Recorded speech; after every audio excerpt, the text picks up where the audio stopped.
Ang mga lihim ng Kalingap Angels na hindi alam ng karamihan ay mabubunyag ngayon. Yan ay sama-sama nating tutukan mamaya mga Kalingap. Pero bago ang lahat, wag nating kalimutang suportahan Idol Kalingap Rab. Maraming salamat po.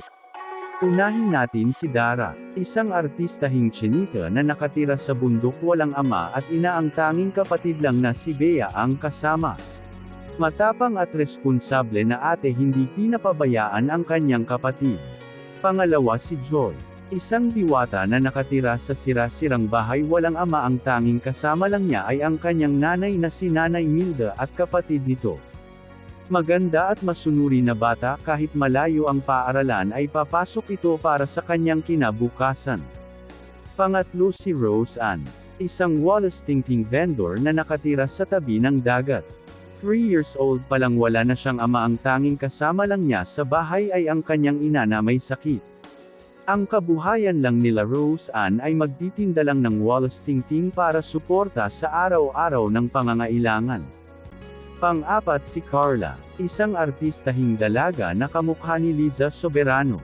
Nagtitinda ng puto bongbong si Carla para may pangbaon sa kanyang mga kapatid at panggastos sa araw-araw.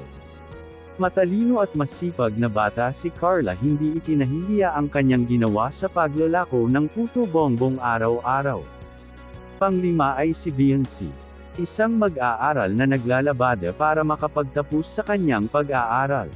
Nakahawig pa ito ni Marian Rivera. Naninirahan lang sila sa sirang bahay na pagmamay-ari sa kanyang lola.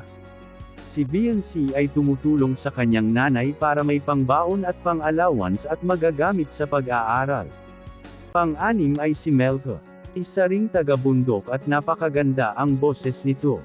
Parehong bulag ang ama at ina, sila na lang magkakapatid ang nag-aalaga sa kanilang mga magulang. Mabait at palaging nagdadasal sa Panginoon na gabayan sila, lalo na bulag pareho ang kanyang ama at ina. Binisita ni Kalingap Rab ay wala itong tsinelas, naglalakad. Pangpito ay si Eden, isang maruya vendor na scout ni Idol Andy Kayakap Vlogs. Si Eden ay nag-alako ng maruya para makatulong sa kanyang ama at ina na walang trabaho.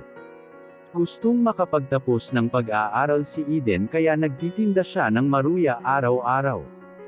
Hindi niya ito ikinahihiya ang kanyang trabaho para lang makapagtapos ng pag-aaral. Si Eden ay wala ring sariling bahay at may gustong makakamit sa buhay. Yan lang po sila mga Kalingap. Ang 7 Kalingap Angels na pareho ang mga pangarap sa buhay na gustong makapagtapos ng pag-aaral para sa kanilang kinabukasan. Ipagdasal po natin si Idol Kalingap Rab na laging malakas at malusog para marami pa siyang matutulungan na kabataan at mapasaya at mabago ang pamumuhay. Hanggang dito lang po muna ang Kalingap Win Update ngayong araw mga Kalingap. Sana'y nagustuhan niyo po ang topic natin ngayon. Huwag kalimutang mag-like at subscribe at i-on ang notification bell for more updates. Maraming salamat po, mabuhay tayong lahat. God bless us all.